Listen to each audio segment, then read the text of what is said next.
Hi, I'm Roy Collin, and welcome to the show. I've got 6 podcasts, as you'll see behind me. A speaking podcast where I'm talking to speakers, coaches, authors, and even marketers. I've got the meditation podcast where I'm talking about meditation, breath work, yoga, chakras. I've got a load of meditations from 1 minute to 2 hours. I've got the Learn Polish podcast, and the episodes are about 5 to 10 minutes, and we deal with everyday topics like going to the dentist and things like that. The Awakening podcast is where I'm exposing fraud and corruption, but with solutions. And I've had guests like Mickey Willis, Dr. Peter McCullough, David Icke, and Thomas Rentz. The Crypto podcast is where I'm exposing fraud and corruption in the crypto blockchain technology. So about cryptos and NFTs, but also on the good things and how to invest safely. And finally, the Podfather, which you see there on my t-shirt, the podfather.me, is where I'm helping podcasters either to start a podcast or existing podcasters how to grow their audience. And most of the episodes are short, but they're good tips that will help you improve your show. I also have a store on all of my podcasts, so you can go in. There's some of my products and also some of the affiliates that I do, and that helps me with the show. You'll find everything on bio.link/podcaster. And I'm also helping people start a podcast as well as doing a podcast tour. So you'll find everything on the link there. I'd like to thank my sponsor, DanielPacker.com. He's helping people with fear, doubt, and anxiety. He's got a 90% success rate, and you only pay if he helps you. So be sure to check him out, DanielPackard.com. I hope you enjoyed this week's episode. Be sure to comment on the social media and let us know what you think. You don't always have to agree, but as long as it's not abusive, the comment will stay up.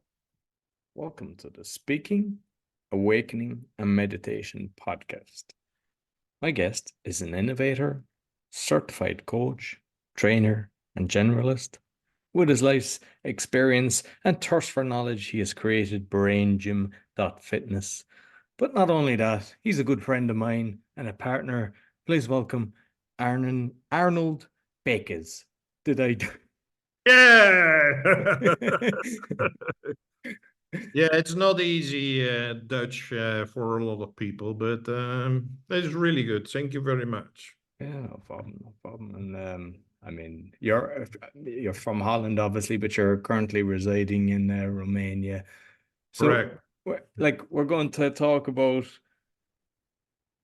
aspirin addiction or architect all of a choice. But there's a lot of things, but I want people to kind of know, first of all, who's Arnold? That's what I would like to know as well. Huh? um, but essentially, well, it's maybe even hard to start with this in a podcast, but I like the phrase which was being used actually already by the Greeks more than 2,000 years ago, when they had for certain people a practice which they called die before you die. And what that meant was that you die to your old way of living and being and create a new way before you would physically die. So it's kind of a mental and emotional dying before you, and that you start to live in a real new way. And that is the main thing in my life. It was not consciously, but that is what happened.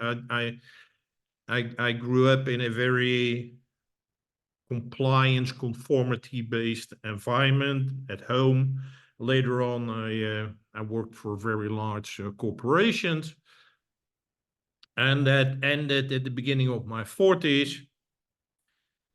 And then my search, well, that first, let's call it 40 years for ease of thing, is that is what I call fitting in.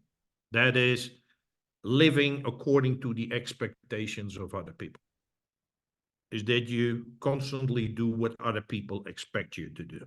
That starts first with your parent, then at school or university with your teachers, then, for the most part, with your bosses. It's always other people who want you to do and behave in a certain way. So, and if I would do what these other folks would require me to do it, then I would be a good guy. And if I didn't do it, well, they would kick me out, then I would have a problem. That is what I call fitting in. After my 40s, I was literally kicked out. It was like what I call flying out, is like where a whole new part of my life started. And that is, well, you could say I was dying to the old Arnold, because the old Arnold was conformity, complying to what these other folks wanted of me. And I was actually very good at that. Right? That started already at a young age. My father was a military officer, so there were no arguments. You just 100% had to do what he said. Huh? And that continued, and in this way, I made a career and had some leadership roles in tech companies. When that ended, I really started to figure out, but who am I? What do I want? What is my interest? What do I want to do in the world? Why am I here in this world? All of these questions, which were never asked to me, and when they were asked, I had no clue. That is what I call from fitting in to flying out. And that is what is also, that is what meant by that, die before you die, is like, I died kind of to the old Arnold, because the old Arnold was just an obedient servant of other people. And in the flying out, I started to live my own life. Who I am, what I want to contribute, how do I want to help people? Yeah, and that is kind of a long-winded answer to your question. Is like, who am I? But it's like there was an old I, an old Arnold, and there's a new Arnold, and that really, I think, very well symbolized by die before you die. I think, I mean, I know for me, it was kind of losing everything, but from meeting a lot of people, and sometimes it's like when you tell your story, a lot of people kind of hold it back. They don't want to tell people what's really happened. But it's like when you go through a major transformation in your life, something bad happens, whatever it is, whether it's divorce, where you lose everything, whatever. But then you start to question everything, and you kind of start, I mean, I started looking back on at times like the schooling system. Why were they making us fold our arms, put our finger up to our mouth, and just at 4 years of age, just sit there when I look at the children today and they're allowed to run around, they're allowed to play arts, they're allowed to enjoy themselves. It's not all schools are like that, but it's like I started questioning everything. And why was it that memory was the only important thing when they didn't care about other skill sets that you had? Absolutely. But the main thing, which, no, it's not the main thing. It's a lot of things, actually. But the thing which is a real common denominator throughout my life is that in that first part of my life, and I said that already started at home, you were always taught that you were not good enough. You're always taught, and the focus was on mistakes and faults and everything. This was not good, and this was not good enough, and this should be better, and this should be better. Yeah, like I said, at home, at school, where's the focus? The focus is not you have 7 questions good. No, you get 3 fault. Hmm? Uh, with the boss, I can still recall, and it was by then one of the largest IT companies in the world, and I had my first performance review with my boss. It was an hour performance review, and in an official setting, I didn't know what to expect. I didn't know what's going to happen. He was the marketing manager. I was a marketing specialist. And literally for 50 minutes, he was talking about things which I could have done better or in his eyes different. So during that conversation, I get the feeling like I'm going to get kicked out. Yeah, it's just after 1 year with it, he's like, this is not good. I have a problem. I have a major problem here. And then he gave me my rating, which was, I still know it was a 5-point system. and my rating was usually exceeds requirements, a UER. And I was totally confused. I was like, dude, you've been saying for 50 minutes that everything could have been done different and otherwise. And now you give me one, well, hardly anyone get that rating. It's like one of the highest ratings in my first year. I get a 10% salary increase. And I'm like, I was totally confused.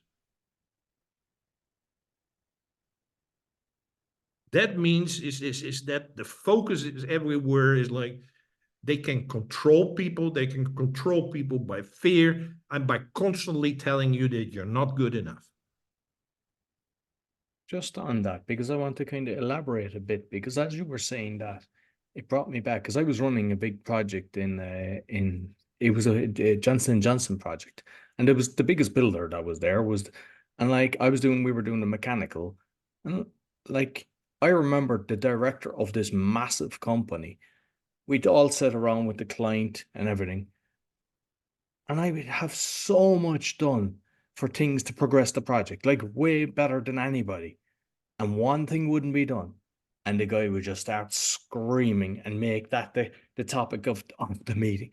And it's like I see that happen with a lot of businesses and everything. It's sad. Like they never go, brilliant, well done. You just made us an extra million profit. No. It's like where can I beat you with a baseball bat?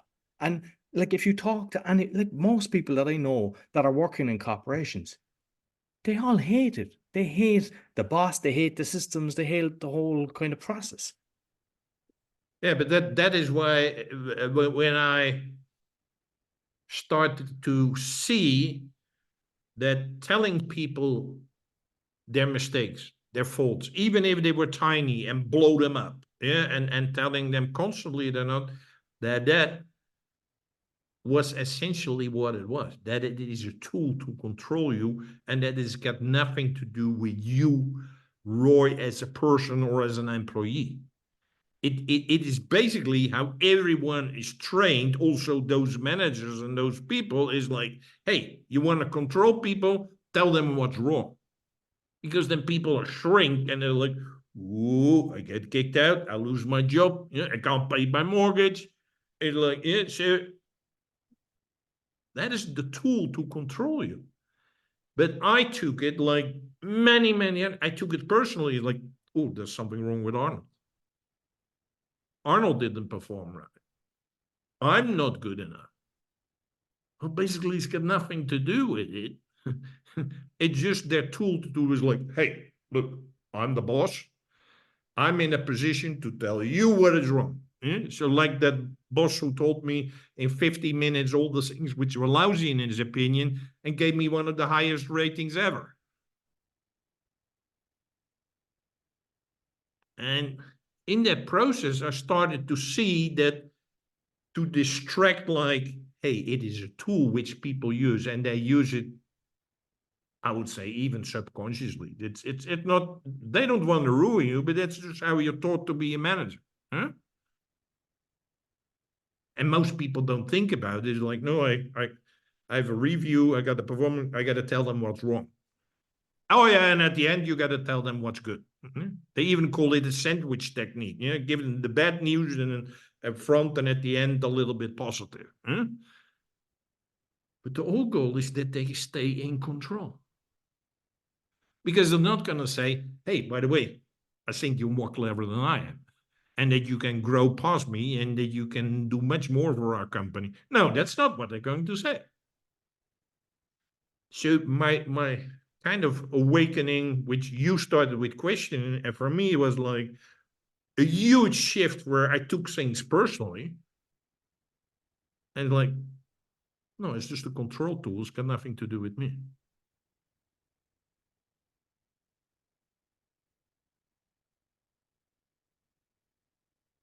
Wait, I mean, I've worked deeply with you going through some of the programs, and to be honest with you, they were mind blowing for me. They were like so good, and I just want to.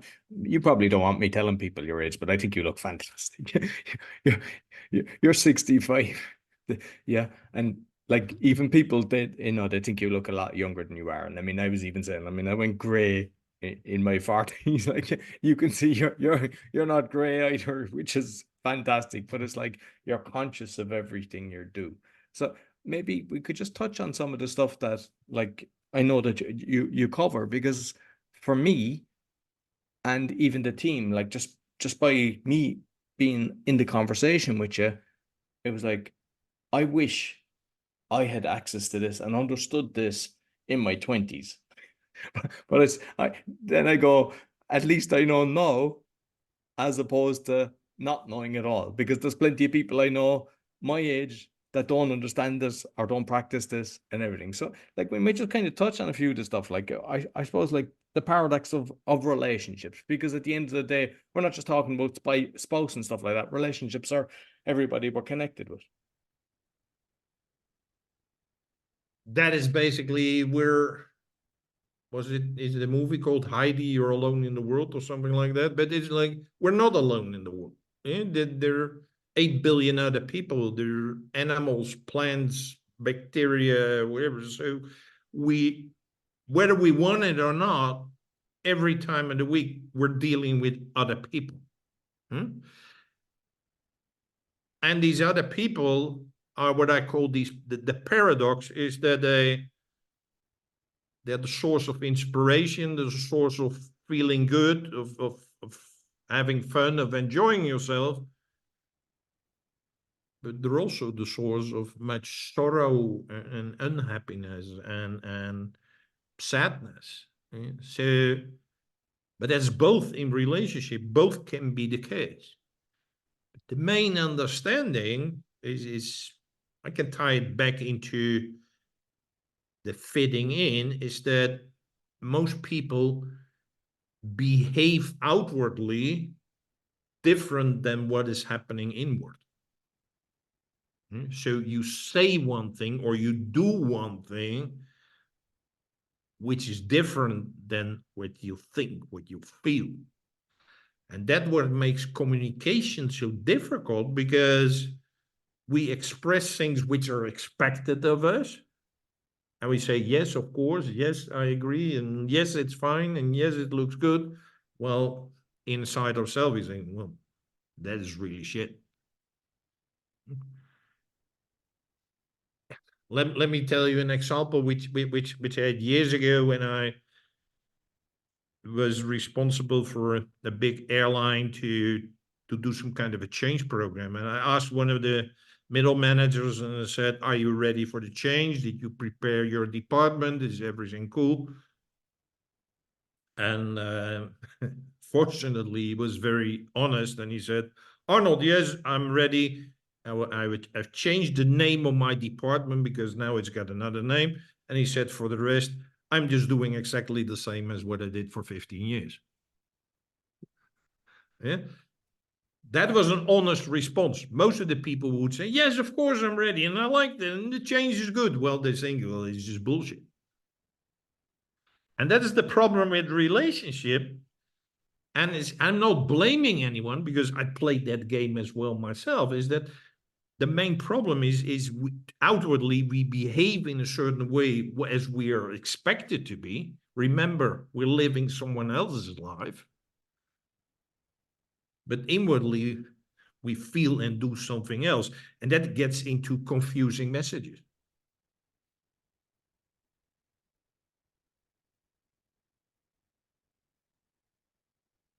Choosing healthy habits. I mean, that's something that I've I think it's a continuous learning process for that one, because even prior to recalling it, talking, I was saying that I always took the Kerrygold butter because I thought grass fed better, and then I find out now there's a big court case against them because there's some toxins in it or whatever. Just so it's like, but to be conscious of it and then just make a pivot. But you might touch on the healthy habits as well. Any change, whether it's small or huge or tremendous or a mid-range, it doesn't matter, is just by saying it or having the attention or but mainly doing it once is like I stopped drinking alcohol. By just saying that, having that intention and expressing that to yourself, not much changes. Yeah. So, because most habits are going to replace an old habit. Yeah. So habits involve, like, you got to stop with one habit and replace it with another one. So that is two things. You got to stop doing the old thing and you got to add the new thing. So it's two things where you need your attention. That takes energy and time. That is why it's really useful to have habits, because those habits means preferably you got to do it every day or every week or whatever, and repeat it and repeat it and repeat it. Yeah, around, there's some saying about 21 days. I think not all times it's longer.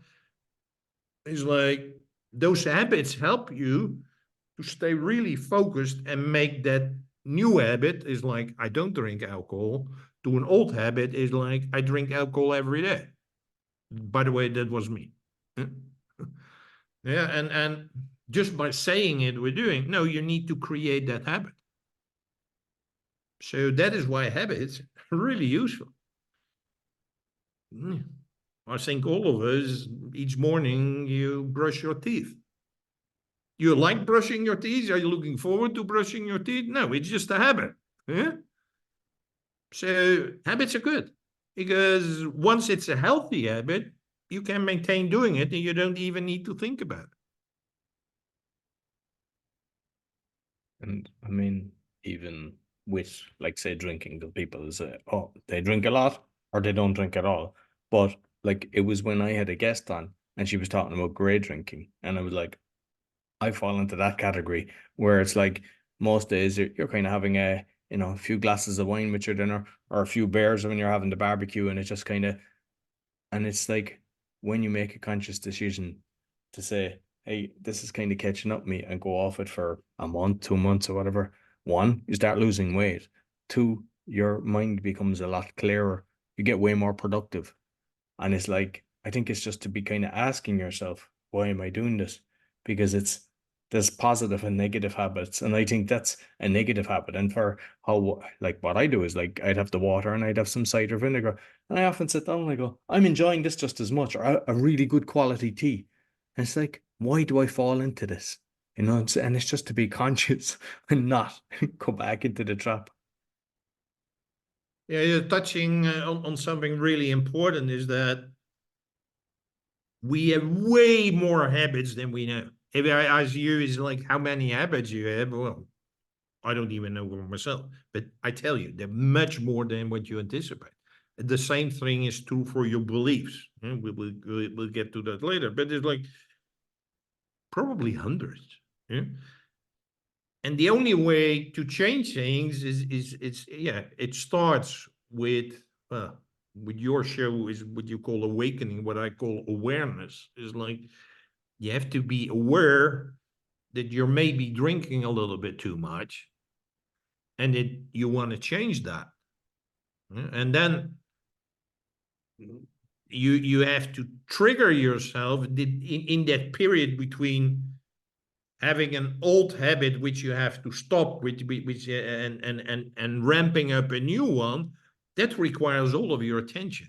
That's why you need to write it down in what I call your daily rituals. It is like, a daily rituals is nothing more than, let's say, a personal checklist, which you can put on your phone, you can even type it up, you can write it down, it doesn't matter, but it's like new things or things you want to pay attention to in that particular day. And then at the end of the day, you kind of review it, but maybe you get new habits, like I go to bed on time or whatever. So it's like, you need that attention because, well, what is a habit? It's kind of an autopilot.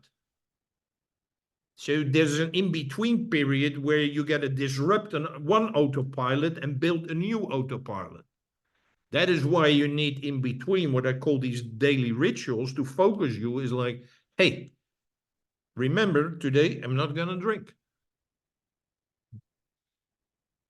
And that's not to control you or whatever. It's really necessary because it is difficult, because some habits you might have been doing for decades.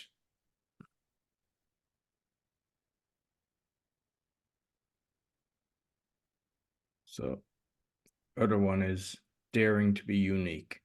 I mean, I think we're both unique, and not complaint that you fit into the kind of, I suppose you go into the machine and you just chug along in life and then you just go into the grave. Like, and I think you have to make an effort as well to be unique and just be conscious of it, that you are. I think it's a foundational pillar to the work what I'm doing, is that by fitting in, by living the life of someone else, you're forced to behave and be and do the same as other people. So the focus is on sameness. It's like you're the same. Yeah? You're supposed to eat the same type of food like your people. You're supposed to drive a similar car. You're supposed to wear the similar clothes. Yeah? So even in business, whatever, it's all similar. It's all the same. Yeah? You're all merged into one thing, like it is the same. To me, that is one of the biggest cause of misery. The biggest cause of misery is like, no, you're not the same. It's not only Roy and Arnold, what you just said is unique. Everyone who's listening, all the 8 billion people in the world are unique. But they behave in the same way because they're living someone else's life. And that is literally killing people. Our bodies are different. Well, that's why they take fingerprints, face recognition. That's why you and I could eat the same diet and you could gain weight and I could lose weight, or the other way around. It's like your body, everything, your cell, everything is totally different. So by recognizing that you are different, a whole new world opens for you. And what I want you to do is to unleash your uniqueness, because your uniqueness has been in a prison. What I use the word straitjacket. We're all put in this straitjacket of sameness. What does a straitjacket do? It limits you. You cannot move, you cannot run, maybe you can hardly breathe, you cannot eat, or whatever. To unleash your uniqueness is to remove the straitjacket. Remove the straitjacket of sameness is like, no, I Arnold, I Roy, I Pete, I Trudy, is like, I'm different.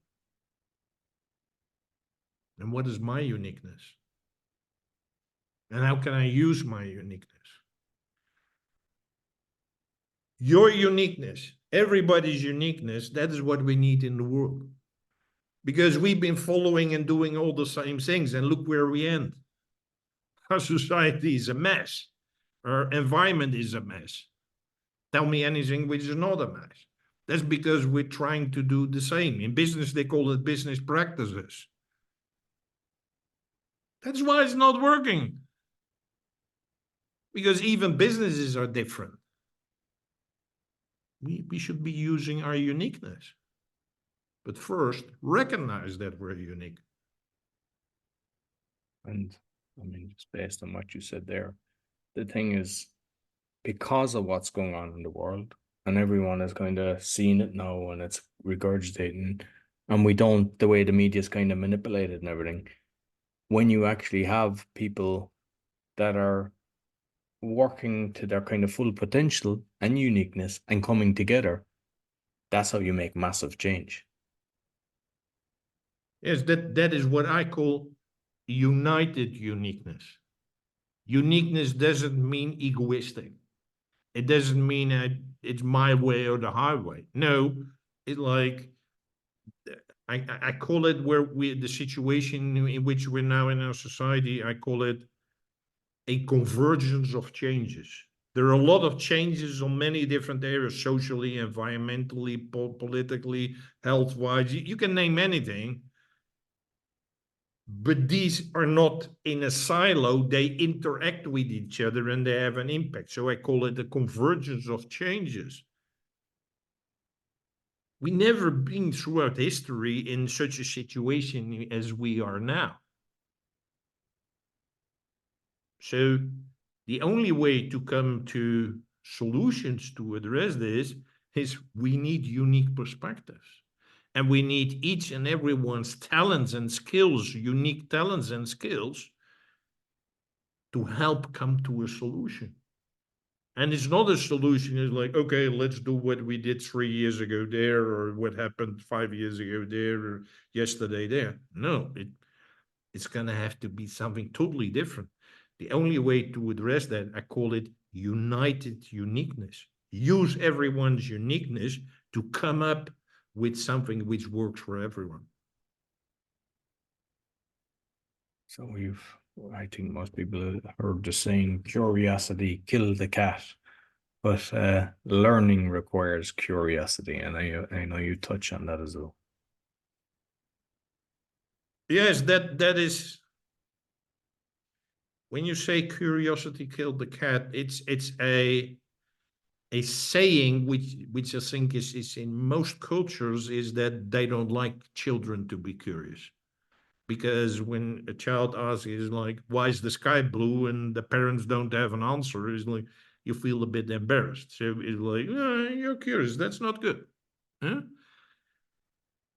But the same is in business. It's like, yeah, we're going to change this and do this and blah, blah. Why is that? Just do as I say. So everywhere, curiosity is discouraged. Yeah. And I think the basis of learning, but the basis also to enjoy your life, to have fun, to explore, to grow, to learn, is new things.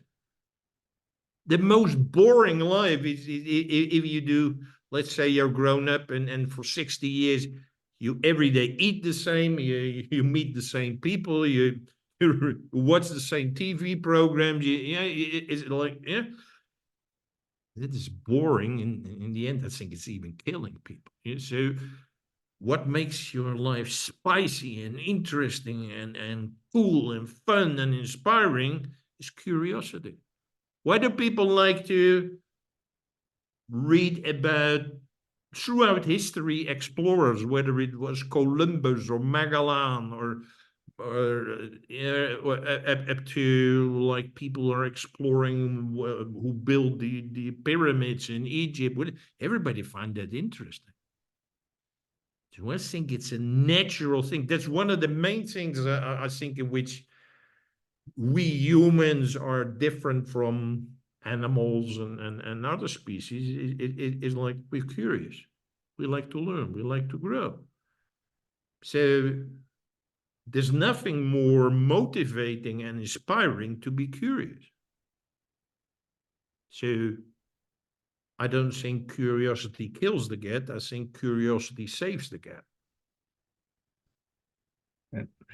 Like anytime I hear somebody saying, I'm bored, I go, I wish you could outsource your time, because I wish I had more time in the day to get done what I do. Because even you mentioned, like the pyramids, it's like there's pyramids in Antarctica. It's like, I want to know way more about that. I want to know why we're not allowed go there. Why, all the countries have a treaty that you can't even explore it. No, and the Tartarian Empire. I know we've had conversation. I like all that stuff is fascinating to me, and just reading and just kind of knowledge, continuous learning. And it's like, but as you mentioned, people chug through life, and the downside of that is like, just based on everything that you've said so far. Because I remember when I was working in Ireland, there was a few people that they were like working all their life, then they'd retire, and there was like that was their plan to kind of then live their life. But because that was their life, within 3 months they were dead. And I think everybody knows somebody like that, that they kind of knew that this person worked hard all their life, and once they finish their job, so it's like I think that's their quest for life dies, and they have put their emphasis on their job, and that was their whole living, instead of opening it up to other things. Yes, and the end is, I don't want to be judgmental because I think that is a consequence of living someone else's life. That is boring. Yeah, because you already know what your boss is going to say, or in some aspects, your spouse or your teacher or whatever. It's like you try to minimize your effort because you don't do what you want to do. You do something what your boss wants you to do. So there's a whole other discussion for another topic is about whether laziness is built in or not. But the main thing is, I think it's quite logical that people are lazy if you live someone else's life. So you're not doing anything extra to explore or to learn or to grow. It's like, well, if my boss doesn't ask me, it's fine. That is why a lot of people, unfortunately not enough, they got a lot of hobbies outside of work. And that's where they are curious. Yes, I don't know why, but think about the guys who are holding pigeons, and they have these games where a pigeon, who's the fastest pigeon going from A to B. Huh? Yeah, it is a sport in itself. By the way, there's a lot of money involved. So these folks would like to learn everything. Is like, how can I make my pigeon faster and train them faster or whatever. Whereas at their work, they're like, I'm not interested in learning anything. That changes once they set up a business for special nutrition for pigeons. I tell you, the whole laziness, the whole not being curious is totally gone. One thing that used to frustrate me when I was working is when you'd ask somebody something and they'd say, I only get paid from the neck down. And it's like, it's such a sad statement to say that about yourself. Like, Yeah, but that is sad for all of us. Yeah. And it's sad for society, it's sad for relationships, it's sad for that. But that is what we're trying to do by making people the same, by people fitting in and say, hey, yeah, do exactly as I tell you to do. That discourages all the things which are fun and interesting in life.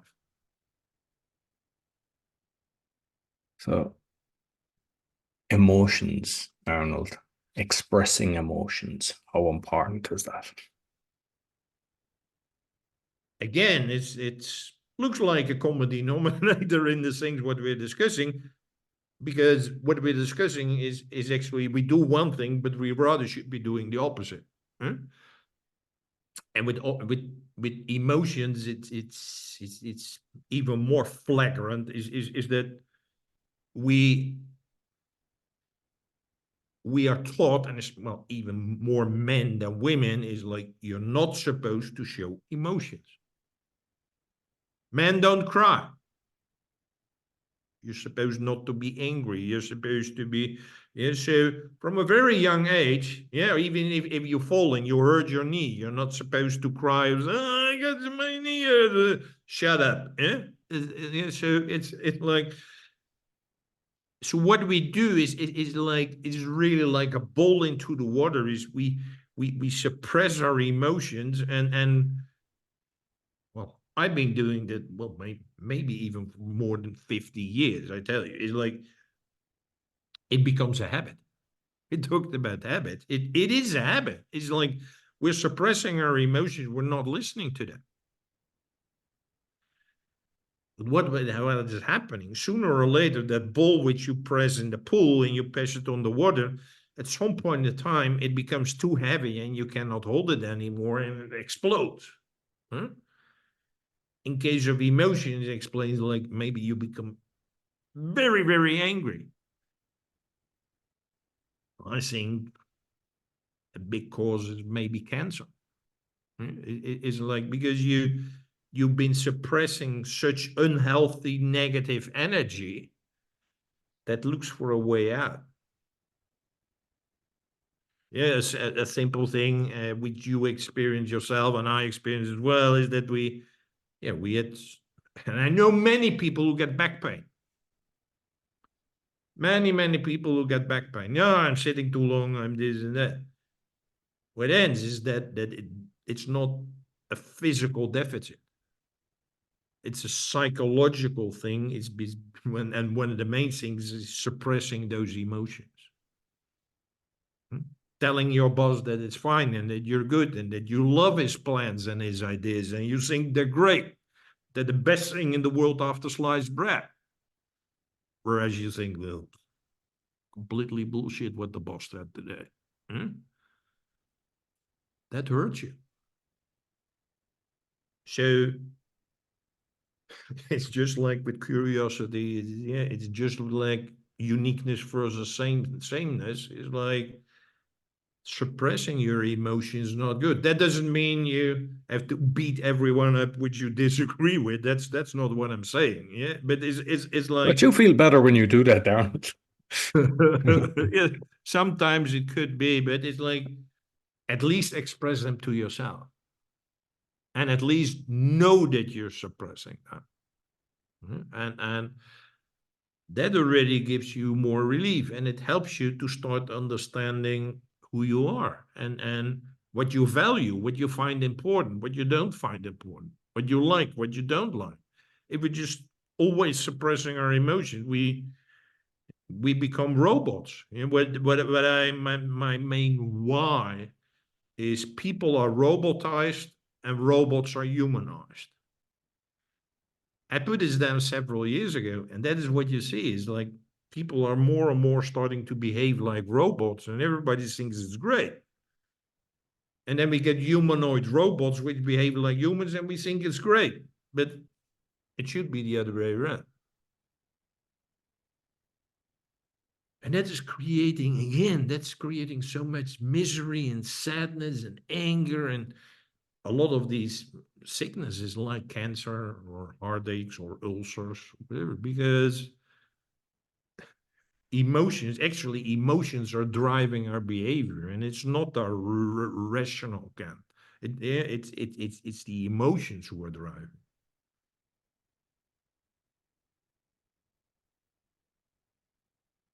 Finally, Arnold, we started and I mentioned Aspirin, Addict, or Architect.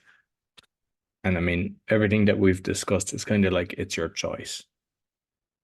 That's a beautiful title, to be honest, by the way. That you're using this like it's like you listen to it and you go, ooh, I get it. It's like it's thought provoking. Well, that is the intent, because I would like to help people get out of that misery, get out of that state where they're not seen, not heard, not feeling good enough. They're tired, they're exhausted, they feel distracted, they're anxious, depressed, or worse. This is the largest epidemic in the world. And one of the main causes is that you don't live your own life. You're living the life of someone else. It's like you buy a dog or a puppy and you train the dog to be a cat. Or you buy a German Shepherd and you train it to be a tackle. If I would say that, Arnold, that's crazy. Who would do that? This is what we do with all the people in our educational system. In a lot of the churches, in religions and spiritual organizations, in workplaces. This is what we do all the time. So I think it's not strange that people are in such a condition. So what I would like to contribute is like, you can get out of that situation. It's not easy, it's not a quick fix, it's not an instant gratification, but if you make that shift from living someone else's life to start living your own life, then your life becomes so much more meaningful. You become flourishing, more interesting. You meet nice people. You really, and you have the feeling like there are not enough hours in a day what you want to do. And that is your choice. That is why a lot of people, they use all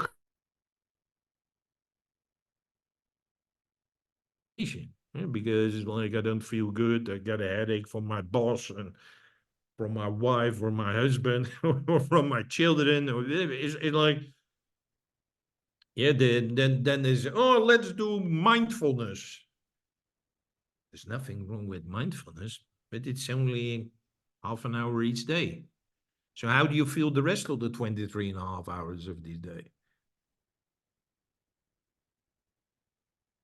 You get a lot of these exercise, sports. I'm doing that as well. It's really, really important. But if the rest of the day, again, you're only obeying what someone else wants you to do, and you're playing a cat while you're a dog, or you're playing to be employee ABC while you are Roy, that creates the friction and that creates the problems. Yeah, so yeah, you got now obviously a lot of technical. You got technical aspirin there. You put some device on your head. It's like, oh, put it on your head for 20 minutes, and now you're calm. Yeah, but what about the rest of the day? So the aspirin thing is not really helping you. The addiction is also what we see exploding all over the world. And it's not only the traditional exploding like alcohol or drugs. Yeah, I mean, like heroin or cocaine or these things. There's now addiction to medicine, like painkillers, or even that stuff, what they call them, Ozempic, or whatever, which makes you lose weight, or whatever. Yeah, so, but there's also addiction to gaming, to shopping, to social media, to yeah, addictions. Well, we all know. I don't need to explain. They're unhealthy. But why do we do these addictions? To escape from a shitty life. I tell you, if you treat your dog as a cat all of the way, your dog will be horribly ill. So that happens with humans as well. It's not strange that so many humans, whether they're young or old or middle-aged, that they all are feeling lousy and anxious and depressed and burnout and cancer, diabetes, you name it. I think it's perfectly logical, because to the extreme, we're living someone else's life. Yeah? There are tech companies who manipulated us to be day and night on those devices. That's pure manipulation. It's not natural. Even these young people, they walk on the street with this thing in front of their face. They even bump into you because they don't know. Yeah? That's not their fault. It's not their fault.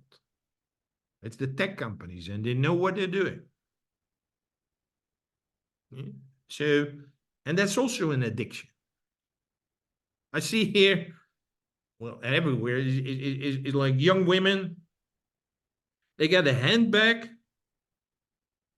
and they're walking, and in the other hand, they got their phone. And I'm like, why don't you put that phone in the bag?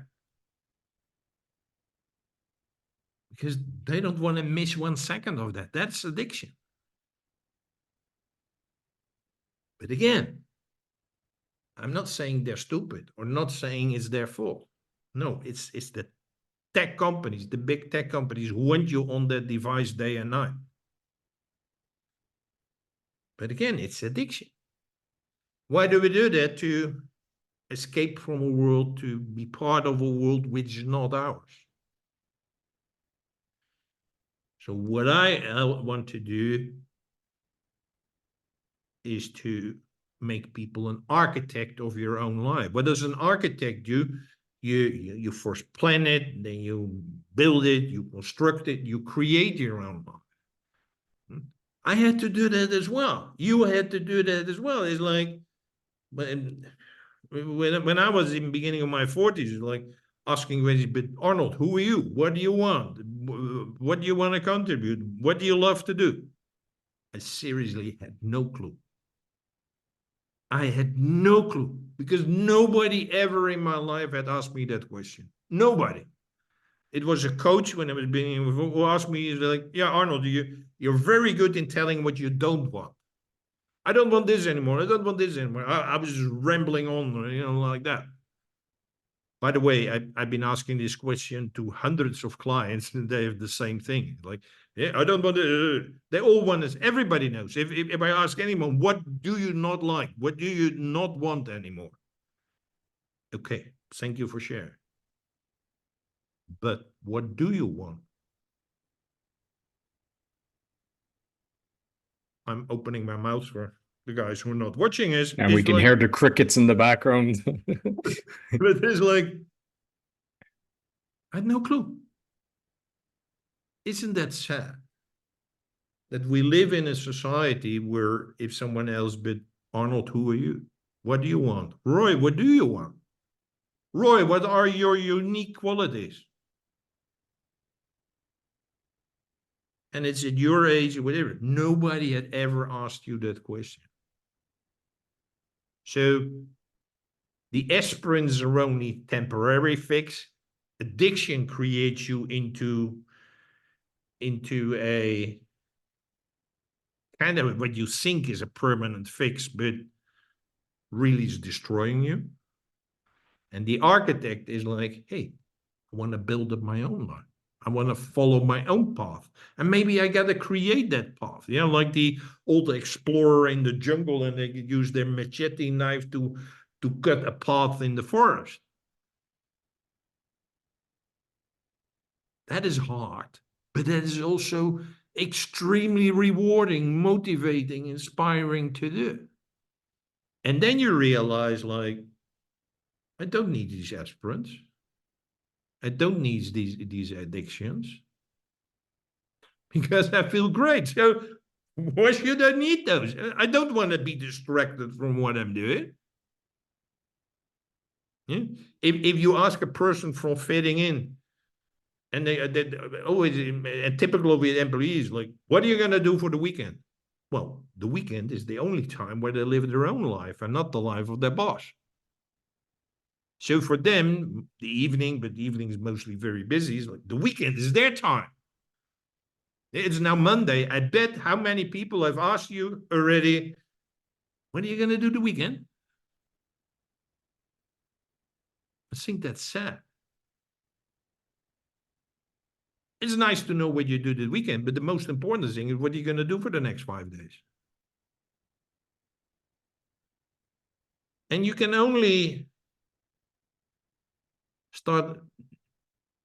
You don't need a distraction. You don't need anything else. If you love what you do.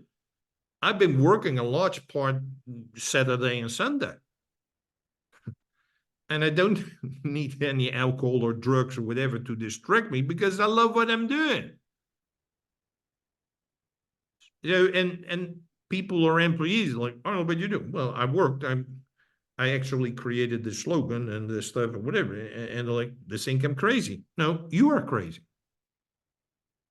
I don't need to distract myself because I love what I'm doing. So why would I distract myself? I don't need to numb down things. I need to take painkillers to numb down some emotional pain because I'm doing what I love. I'm helping other people. I'm sharing things with you on the podcast. So hopefully some people are like, that is interesting what that guy is saying. Let's dive into that. Yeah, so that's why I say aspirin, addict, or architect, all a choice. It's your choice. Beautiful. And I know we've just touched on the kind of 6 subjects there, barely just scratching the surface. So people can go in and get a lot more details on that on the website. But then there's also like a kind of group coaching. You might explain exactly what you cover when they go deep into this. Yeah, so in addition to call them brain fitness triggers, those are the videos which we superficially addressed. Is I got one training which I call From Fitting In to Flying Out, which is a 15-week program, 19-minute sessions each, and you get homework in between, like the daily rituals already mentioned. But that's just an example, is that where I enable you to move away from living someone else's life towards living your own life.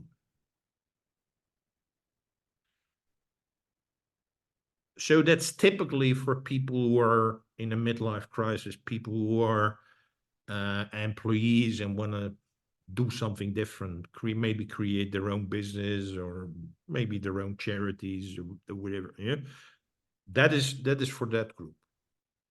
The second training is what I call From Flying Out to Extraordinarian, which is targeted at entrepreneurs who want to do something game changing, who want to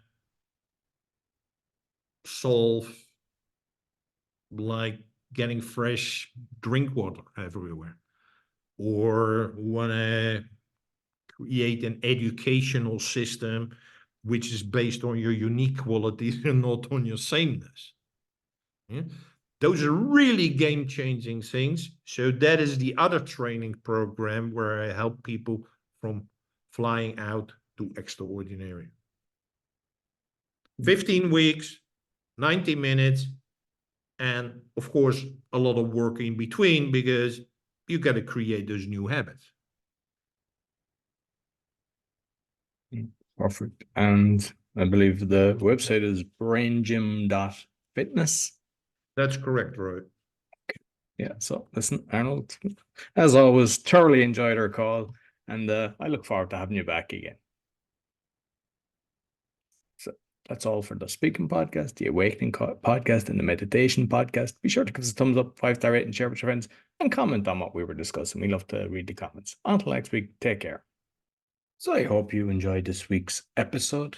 As mentioned at the start, you'll find my 6 podcasts on bio.link/podcaster.